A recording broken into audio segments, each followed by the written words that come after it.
La Bañeza fue desde su repoblación en la Alta Edad Media por mozárabes cordobeses el más importante mercado del Reino de León. Las ciudades crecen en torno a sus mercados, que estimulan toda actividad.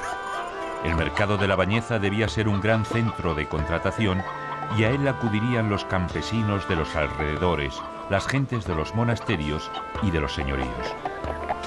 Todos acuden a vender y a comprar. Pocos dejan de ser a la vez mercaderes y consumidores. Los artesanos venden lo que han fabricado durante la semana a los campesinos, que a su vez venden animales y productos del campo.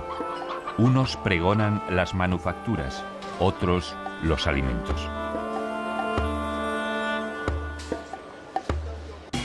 Pero si en algún momento es aconsejable venir a la Bañeza de las antiguas crónicas, es durante sus carnavales. El martes más largo de La Bañeza permite participar en una juerga de risas, burlas, críticas y juegos. Casi todos forman parte de las charangas o las murgas que llenan las calles de color y disparatados tapujos.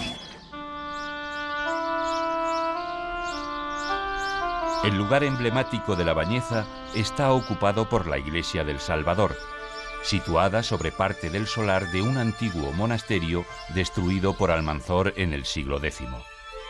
Este monasterio fue el refugio de peregrinos más antiguo de España, probado documentalmente. La iglesia se construyó en el siglo XII y se reedificó en los siglos XVI y XVII.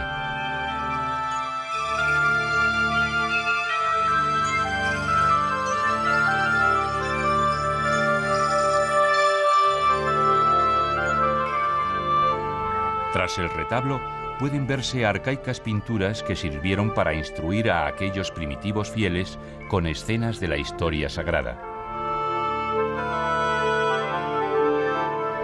Esa misma finalidad educativa tenían las imágenes de los santos.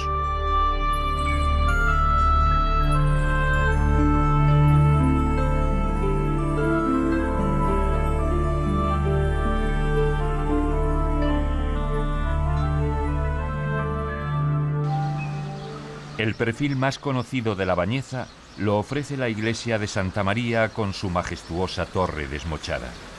La iglesia comenzó a construirse en 1532.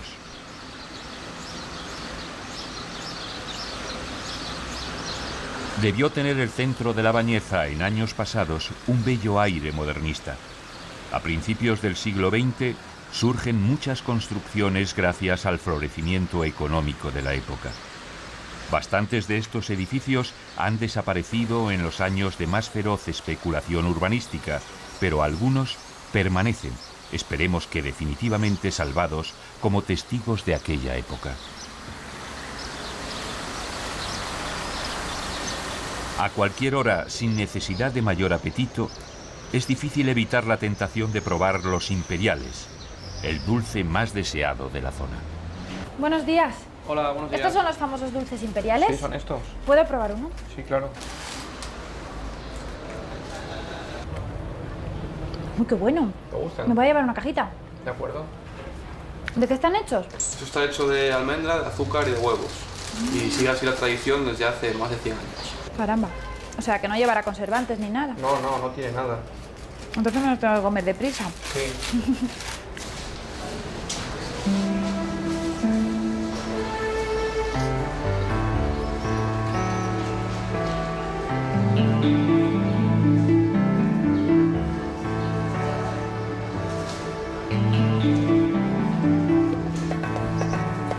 Ay, que me pierdo.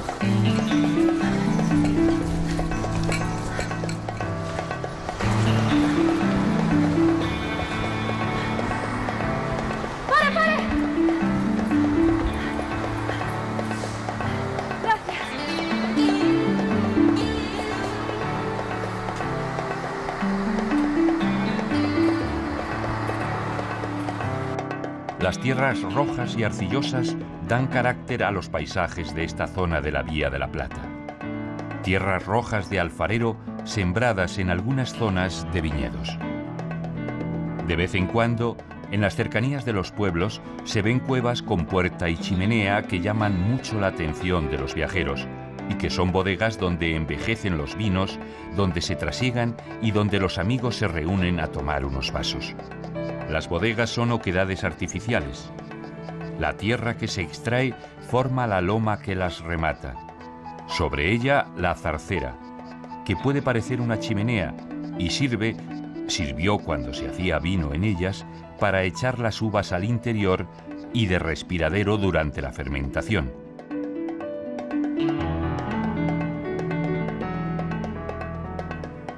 La roja arcilla del Jamuz se hace cerámica en Jiménez de Jamuz, el primero de los 3 pueblos del municipio por donde transcurre la Vía de la Plata al sur de La Bañeza, camino de Benavente. Bien, calorcito. El Alfar Museo de Jiménez de Jamuz recoge la tradición centenaria de un pueblo que llegó a tener 104 hornos tradicionales, como este que está llenando el maestro alfarero Martín Cordero. Mira, te voy a decir un chascarrillo primeramente que se utilizaba antiguamente en los pueblos. En las cocinas y en los hornos se hacen muchos casamientos, pero pocos matrimonios. ¿Y cada cuánto tiempo hacen esto del horno? ¿Hacen la cocción? Pues esto cada mes, aproximadamente cada un mes.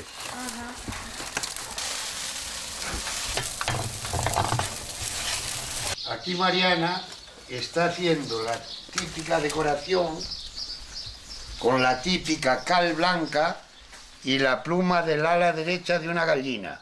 ¿Por qué la pluma del ala derecha de la gallina? Porque lleva la curvatura distinta que la de la izquierda. El último toque, un baño parcial en minio de plomo y cuarzo, dará el vidriado adecuado a la pieza.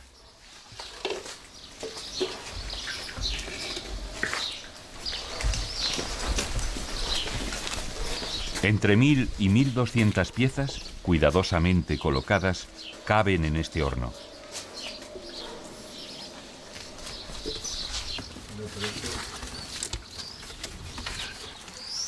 Todavía en los años 50 del pasado siglo, 200 familias vivían de la alfarería en este pueblo, del que salían 2 vagones diarios de cacharros.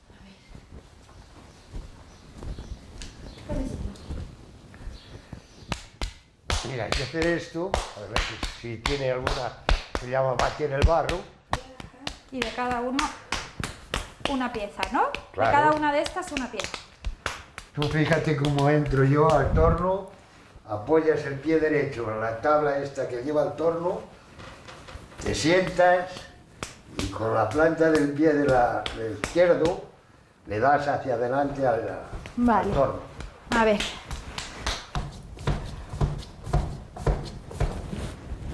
Anda. Qué rapidez.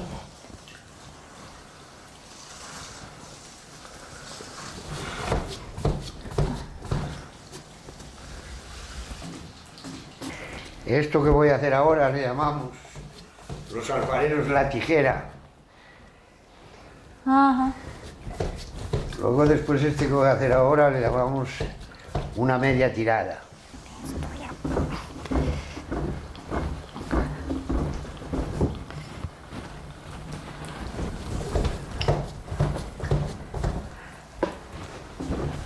Y esto que voy a hacer ahora le llamamos la tirada.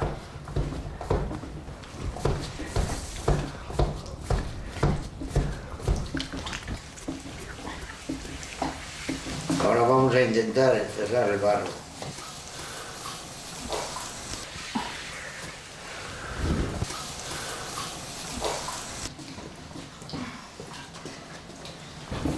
Esto es un trocito de cuero que se utiliza para afinarlo un poquito y al mismo tiempo darle forma al cacharro.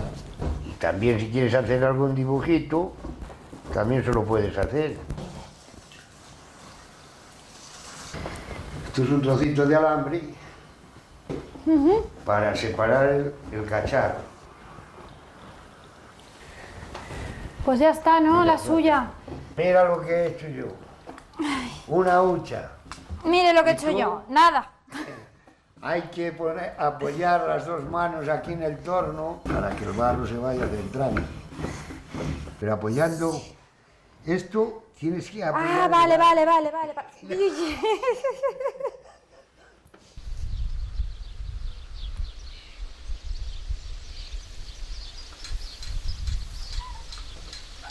El río Jamuz es pequeño, apenas un arroyo de escaso caudal.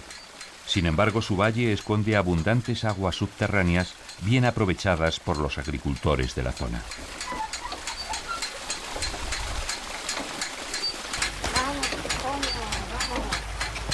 Hola. Muy buenas. ¿Por qué lleva los ojos tapados el burro? Pues para que no se distraiga, para que no se pare, y para que siga andando, porque si no se seca el sur. Aquí está fresquito, ¿no? Sí, aquí sí, en este árbol tan grande que hay. Y mira esta finca, estas son patatas, pimientos. Vaya vega bonita. Sí. Mucha agua, ¿no? Mucha, no, agua sí, bastante. ¿Esto lo habrán utilizado sus padres? Toda la y vida sus sí. abuelos? La finca es heredada de mis suegros. La noria siempre ha estado aquí desde hace muchísimos años.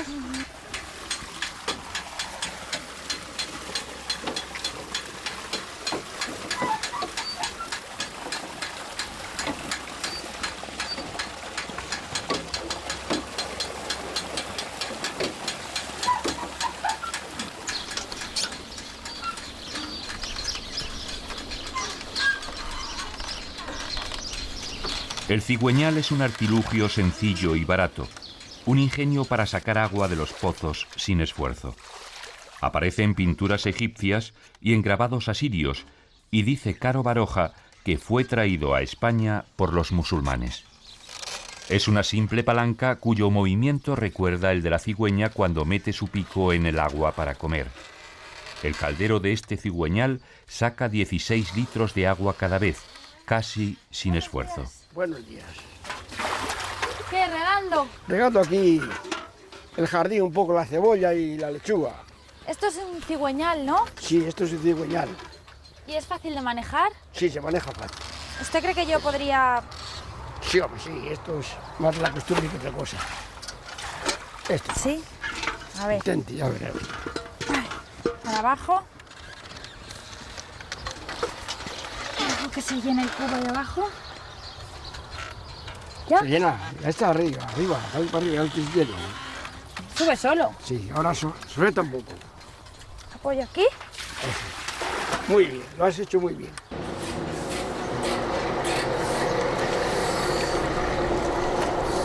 Hola, buenas.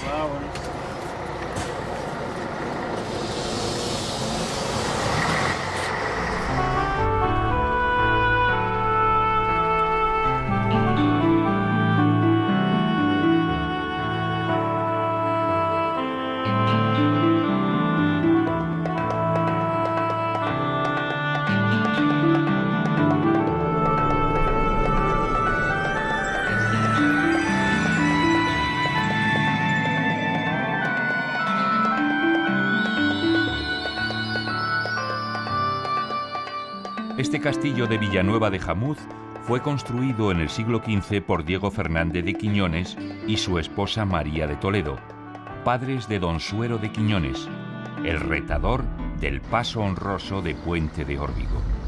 Suero salió de aquí a los 7 años para formarse como caballero durante 12 años más. Alcanzado el nombramiento y armado caballero, quiso demostrar su valor y el amor que profesaba a Leonor de Tobar, retando a combate a todos los caballeros que cruzaran Puente de Órbigo. Tras la hazaña, volvió aquí para vivir casado con su dama.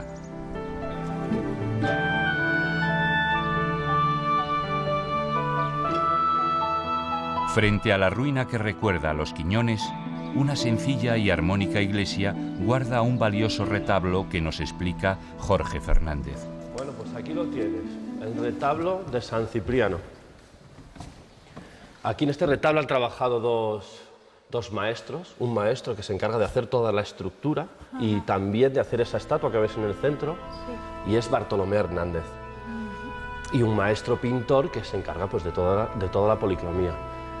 Hay escenas de la adoración de los Reyes Magos, de la coronación de la Virgen, de la Anunciación, otras de escenas de la vida de Jesús, de su crucifixión y de su resurrección. ¿Y estas de aquí? Estas dos son imágenes de la vida de San Cipriano. el obispo de Cartago, la actual Túnez. Murió mártir, lo decapitaron.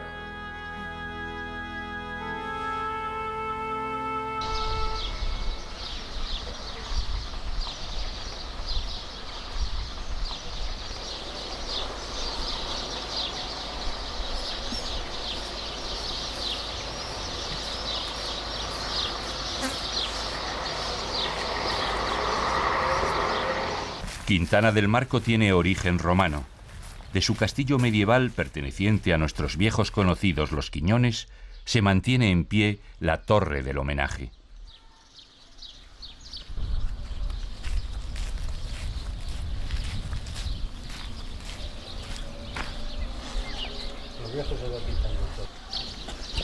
Es romano, sin duda, quien desde lo alto de la espadaña vigila el paso del tiempo. Hay quien afirma que se trata de un busto del mismísimo emperador Marco Aurelio, que pudiera haber sido dueño o pasado algún tiempo en una villa cercana. Muy bien, pues si me dice por dónde Por es... aquí, vamos por aquí, Muchas en un gracias. momento. Los abundantes restos romanos de esta zona han sido saqueados a lo largo del tiempo. Estos hermosos mosaicos han sido muy útiles en la casa de Victorina Charro. Como lo ve usted, lo vi yo. Ah, ¿y quién cree usted que lo trajo aquí? ¿Sus abuelos o sus Los abuelos. Los abuelos. Los abuelos. Ujú. Y entonces esto era la cocina donde hacían aquí la matanza y... Ahí cocinábamos nosotros. Sí. Esa es la cocina económica. Ujú. Y esta es la cocina al horno, donde cocíamos el pan. Ajá. ¿Y donde se curaban? Aquí todo? curábamos los chorizos de los cerdos y todo. ¿Y de dónde lo trajeron? De los billares, de una finca que tenían arando, pues sacaron eso. Y sobre este mismo mosaico aquí hacían la matanza y... Aquí estaban el tocino de sal. Ajá. Mm. Dejaban el tocino ahí unos días. aquí. Sí, señora.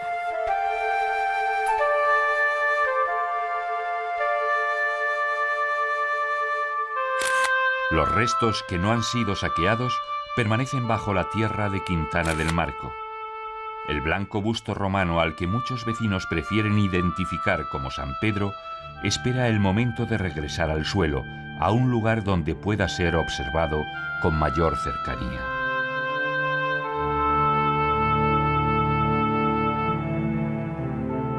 En este punto merece la pena dar un salto hacia el oeste de la Vía de la Plata para encontrar otras huellas de Roma. Además de las villas romanas, seguramente de patricios de Astorga, toda esta zona oculta restos de otros asentamientos romanos, campamentos militares. La Legión Décima Gemela se establece en este abierto valle a finales del siglo I a.C. 5.000 soldados romanos para proteger el camino de Mérida a Astorga y controlar posibles revueltas indígenas. Sobre todo, para vigilar el importante castro Astur de las Labradas, situado a poca distancia, cuyos restos arqueológicos nos permiten suponer que era un asentamiento importante, rodeado de unas defensas de 2,5 kilómetros, cuyos habitantes aprovechaban la madera y el hierro de la zona y practicaban la caza. El castro podía tener un aspecto parecido a esto.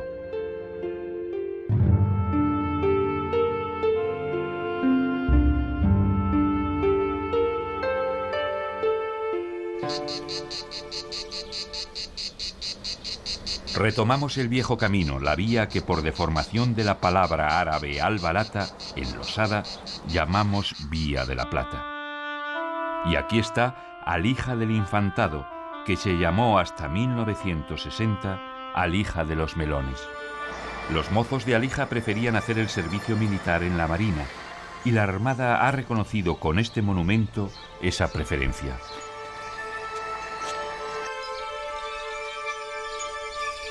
Alija conserva buen número de casas construidas con uno de los materiales más antiguos, el barro.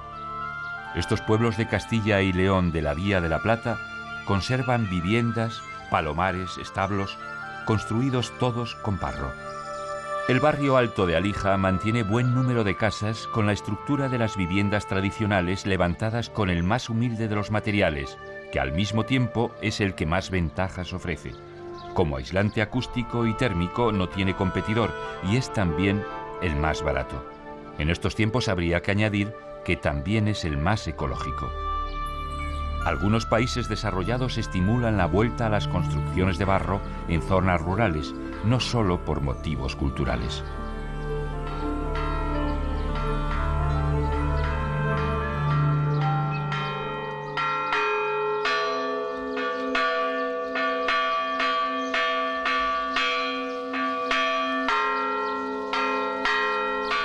Para fabricar adobes es necesario disponer de agua, arcilla y paja, y de todo ello hay en abundancia en Alija, sobre todo agua. Varios manantiales eran aprovechados ya en época romana, como se aprecia en estas fuentes que emanan aguas consideradas medicinales. ¿Qué tal? Hola. Me han dicho que no se puede pasar por Alija sin beber agua. Pues te han dicho bien, porque este agua es mineromedicinal y es buenísima. Pero está tratada, ¿se puede beber así normal? No, mira, mi abuela tiene 94 años, toda la vida ha bebido de este agua y ahora pues le llevo este botijo para ella. Gracias. Venga, hasta luego. Adiós. Y no dejes de pasar en carnavales, por aquí. Los carnavales de Alija tienen origen prerromano, como explica el alcalde José Antonio Prieto. En carnavales así, montan una batalla terrible. Estos son unos personajes ancestrales, los consideran prehistóricos, y se ha mantenido la tradición hasta hoy. Los que no llevan cruz en la frente son los Hurrus. Es una tribu terrible. Cada año se reencarnan y vienen a invadir la villa.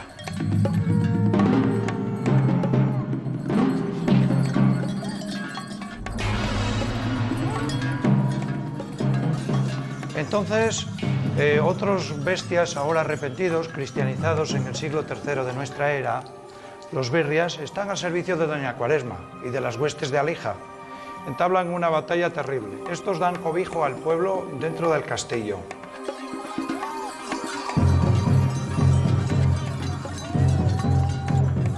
Y al final, como siempre, hay un desafío a muerte. Vence el bien.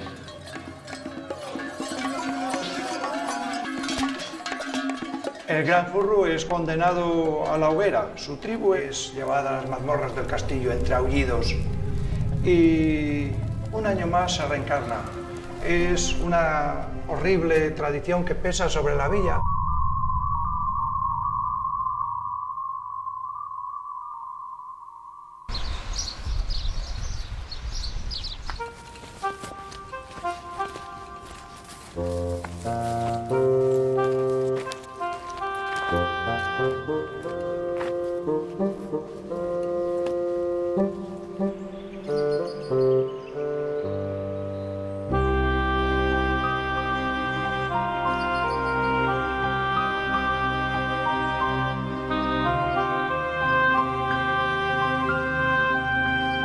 El puente de la Bizana, sobre el río Órbigo, en las cercanías de Alija, es frontera y unión entre León y Zamora. Fue construido en época romana y reconstruido en la Edad Media. En 1808, los ingleses cañonearon y destruyeron su arco central para impedir el paso de los franceses. Como se tardó más de un siglo en reconstruirlo, no se hizo hasta 1917, todo el tráfico, la nueva ruta, se desvió hacia el norte y Alija y los demás pueblos de la Vía de la Plata, entre Benavente y La Bañeza, quedaron aislados, según sus habitantes, arruinados durante muchos años.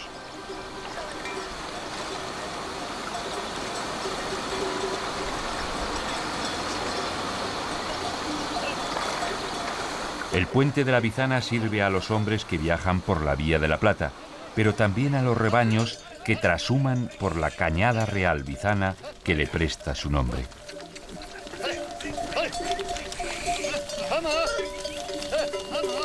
La trashumancia o traslado de una tierra a otra se remonta en España muy probablemente a tiempos prehistóricos.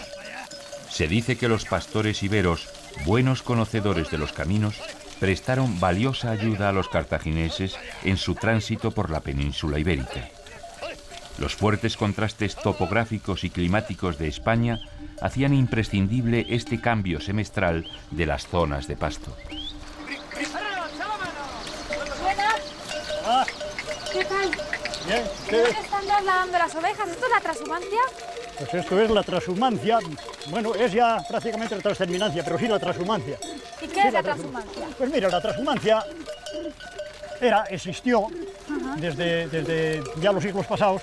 Se bajaba de la montaña de León a los campos extremeños, fíjese usted, y se iban andando 25 días y por ahí que se tiraban andando. ¿Y por qué se hacía esto? Bueno, pues se hacía porque es que en la montaña es una zona que nieva mucho, que es un clima muy duro y no pueden vivir allí los animales. Entonces, pues se trasladaban a esos campos de Extremadura, que aquellos hombres que existían entonces los arrendaban allí y allí se iban a pasar el invierno.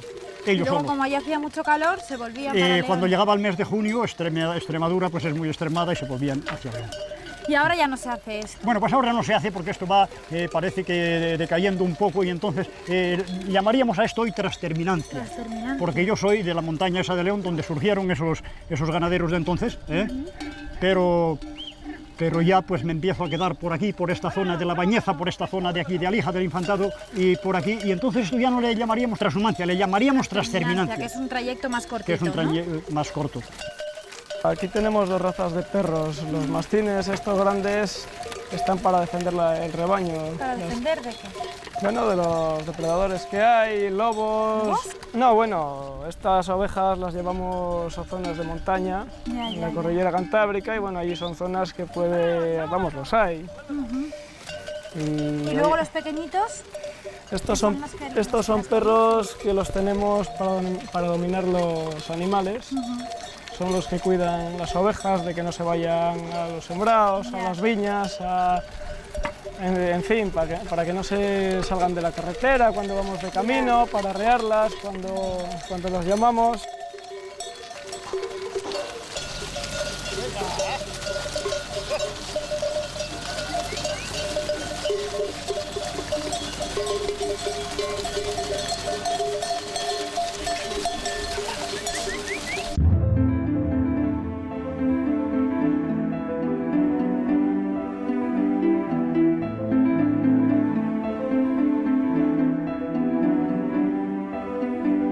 Como una pequeña Mesopotamia, al decir de sus habitantes, Benavente aparece sobre un promontorio entre los ríos Órbigo y Esla.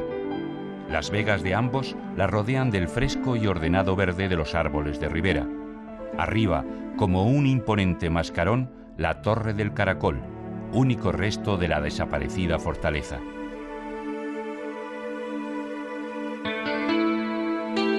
El antiguo jardín del castillo es ahora paseo urbano.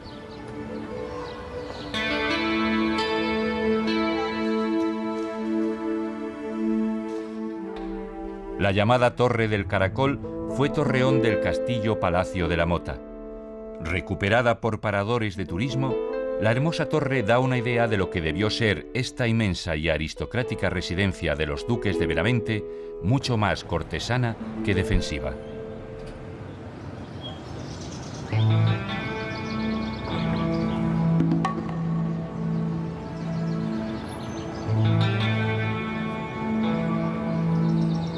Hola, soy Plata. Soy Juan Carlos de la Mata, encantado. ¿Pasamos a ver la casa? Vale. Si el castillo de la Mota es el símbolo del poder señorial que llena la historia de Benavente hasta el siglo XIX, el despegue económico de finales de ese siglo y principios del XX, protagonizado por la burguesía local, se simboliza en esta casa de industriales harineros de la época. Esta casa es un magnífico ejemplo de la arquitectura de calidad del 900, representativa de una época y de una clase social admiradora de lo francés. ¿Quién la mandó a construir? La mandó construir don Felipe González Gómez, un senador y hacendado e industrial harinero de Benavente, y tomó como referencia una casa del barrio de Salamanca en Madrid. La casa solita, como es conocida, tiene el aire renovador y moderno, modernista, del gusto de la época. Desde este mirador puedes contemplar una hermosa vista de la Vega benaventana, no solo de la Vega, sino también de los jardines que hoy día llevan el nombre de Soledad González.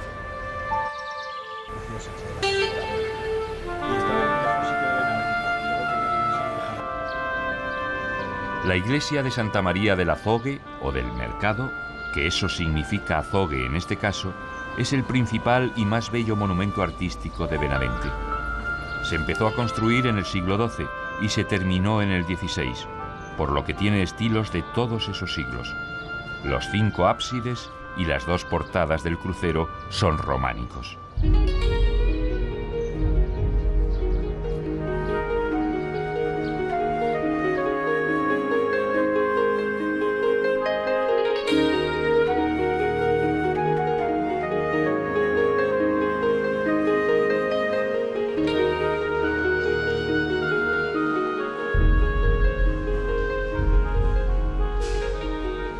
Hay retablos e imágenes de gran valor en el interior de esta iglesia, pero llaman la atención dos bellas figuras policromadas, el Arcángel de la Anunciación y una hermosa Virgen embarazada que escucha atentamente.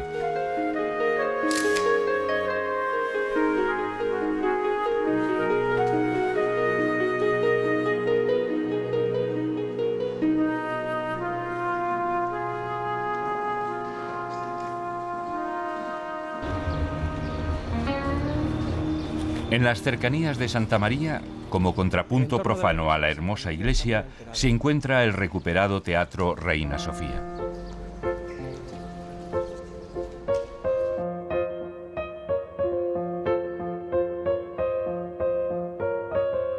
Aquí se ha desarrollado en buena parte la vida social y cultural de Benavente. ¿Y aquí hay mucha afición al teatro? Sí, desde siempre pasaron por aquí las compañías mejores del país, camino del norte de España. ¿Y a quién no le gustaría actuar aquí, que es como una bombonera? Sus palcos anfiteatros acogieron a la burguesía local y a las clases populares de la localidad. ¿Y de qué año es? Data de 1929. Está instalado sobre un antiguo convento y anterior a este hubo un teatro que se llamaba del Jardinillo.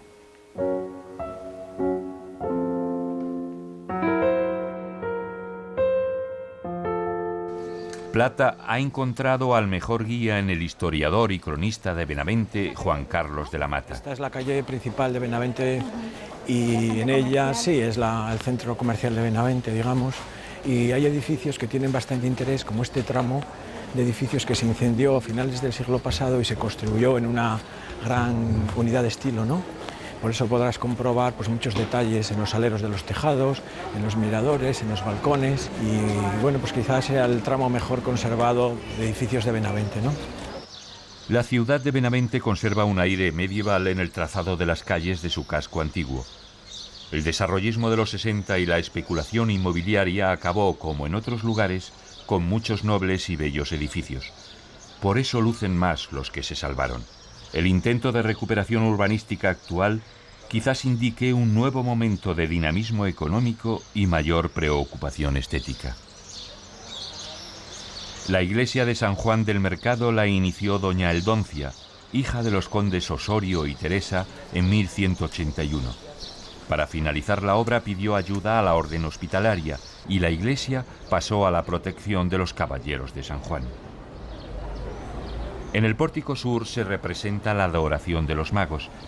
A la derecha, apartado, se ve a San José dormitando ajeno por completo a la escena. El resto de las figuras de esta puerta son también protagonistas de escenas bíblicas. En la parte izquierda una inscripción. Esta sepultura mandó hacer Giral de Aisne, que no sea removido por ninguna persona.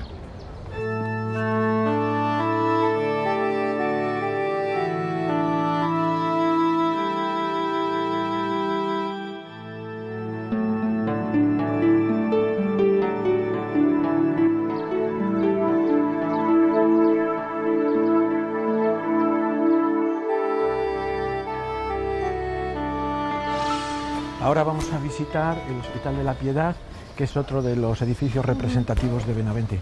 ¿Es un hospital ahora? Sí, es una residencia de ancianos. Aunque fue creado como hospital, después ha tenido otras funciones. ¿Y qué estilo es? Es de estilo renacentista, del primer Renacimiento, aunque tiene también resabios góticos en algunos de los motivos decorativos, sobre todo de la fachada. Desde el zaguán descubrimos un hermoso patio porticado con columnas de tradición dórica y arcos de medio punto, salvo en el centro que son carpaneles. También decoran a cada uno de los lados claraboyas de tradición gótica. ¿Y esto era un hospital de peregrinos? Sí, se creó como tal, lo que pasa que en el devenir de la historia pues tuvo otras funciones como hospital de transeúntes. Esta es la capilla del Hospital de la Piedad, que guarda en su interior interesantes obras de pintura y escultura. Destaca el tema escultórico de la muerte de San José, una interesante obra y un tema muy raro, muy poco usual en la iconografía religiosa. Buenos días. Hola, buenos días, dígame. ¿Podrías recomendarme algún sitio para ir a ver esta tarde el toro enmaromado? Pues si no tienes miedo, como yo, lo mejor es que lo veas corriendo delante o detrás del toro. No, prefiero un sitio un poco más seguro, es que tengo que hacer fotos. ¿Conoces algo de Benavente? No, nada, y además he venido sola. Pues no sé, si quieres, yo termino el turno a mediodía, puedes venirte conmigo. Vale.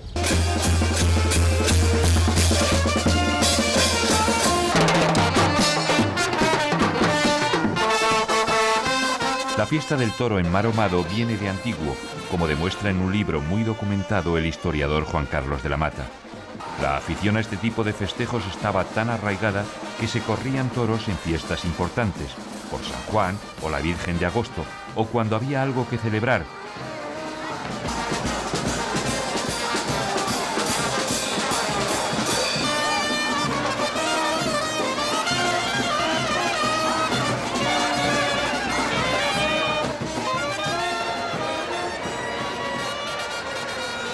La actividad es agotadora y conviene descansar y recuperar fuerzas porque lo más importante, la carrera del toro, está por llegar. Pues todavía te queda lo peor, te queda correr el toro. ¿Pero yo correr mucho? Sí. ¿Y esto qué es? Mejor que te lo cuente Nino. Son ancas de rana, es un plato típico de Benavente, está elaborado muy sencillo, a base de un guiso de verduras caldoso, 5 minutos al fuego y está. Está buenísimo. La pena es que con lo que mejor van las ancas es con un vinito rosado de aquí, si queréis. Bueno, lo tomaremos. Venga. ¿Qué vamos a hacer? Bueno, venga. Por el toro.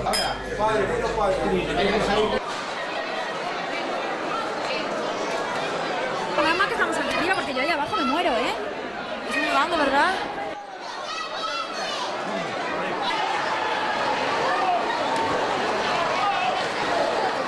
¡Míralo, míralo!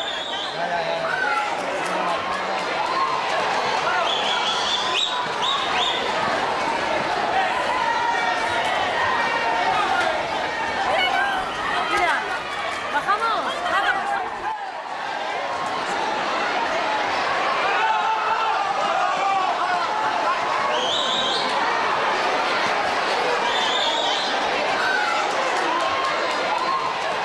No puedo más, ¿eh? Estoy baldada. ¡Ay, qué Deberías de cansancio! pensártelo, ¿eh? Estás solo a 30 kilómetros, es un sitio precioso.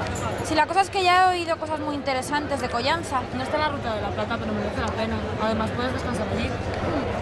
No te digo que no. El consejo de Cristina hace que Plata se aparte momentáneamente de la Vía de la Plata para visitar Valencia de Don Juan.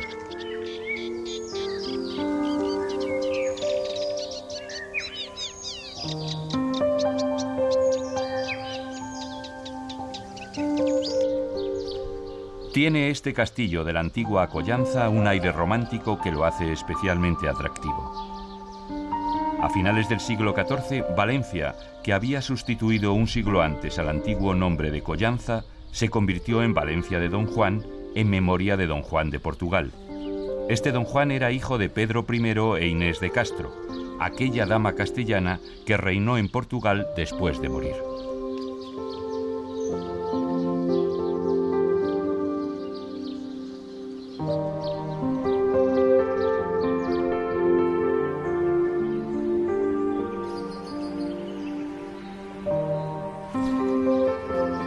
Hola, ¿qué tal? Muy bien, Miguel Muy bien. Ángel. Bueno, Vaya pues sitio. aquí estás en el castillo de Valencia, Don Juan. ¿Te gusta? Es precioso, parece un castillo de hadas. Bueno, mira, esto es lo que llaman el patio de armas, ¿eh? Y aquí atrás es la parte noble del castillo. Este castillo, como sabes, se empezó a construir a finales del siglo XIV y fue construido por los primeros condes de Valencia, Don Juan. Los condes de Valencia, Don Juan, los últimos condes, tenían su residencia en Valladolid.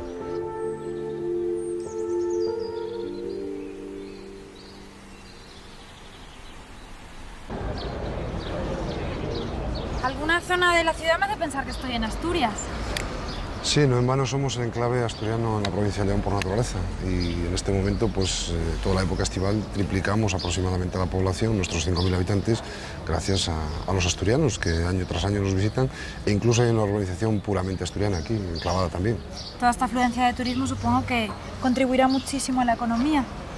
Pues sí, realmente el turismo es el sector en auge y en pujanza desde los años 70, aunque en este momento también lo comparte con la industria. Se ha generado mucho empleo, se ha creado mucha riqueza en los últimos años y yo diría que industria y turismo en este momento podría decirse que están un poco a la par.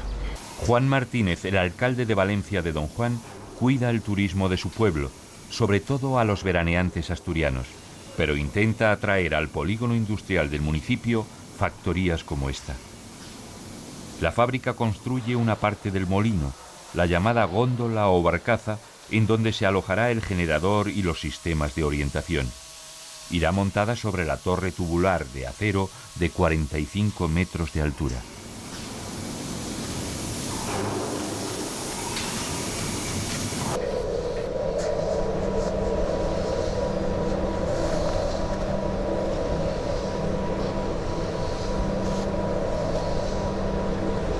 Contrastan los molinos con los ruinosos palomares que encontramos de regreso a Benavente. Se resisten a morir estas construcciones de adobe que en el pasado completaban la magra dieta de los campesinos. Los remates de las cubiertas dan a algunos de estos palomares un cierto aspecto oriental.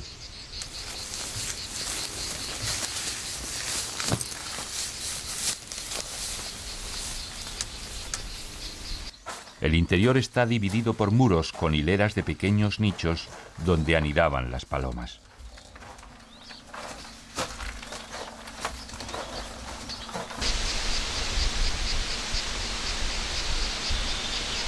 A la salida de Benavente hacia el sur, la Vía de la Plata ha desaparecido bajo el asfalto.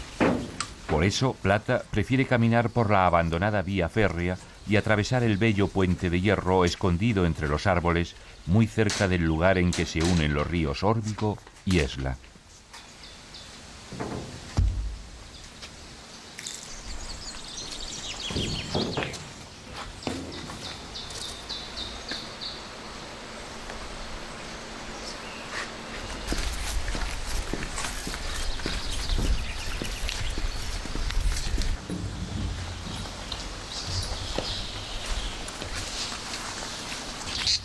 Junto a la iglesia de Barcial del Barco reaparecen el camino y las señales amarillas que otros viajeros han dejado.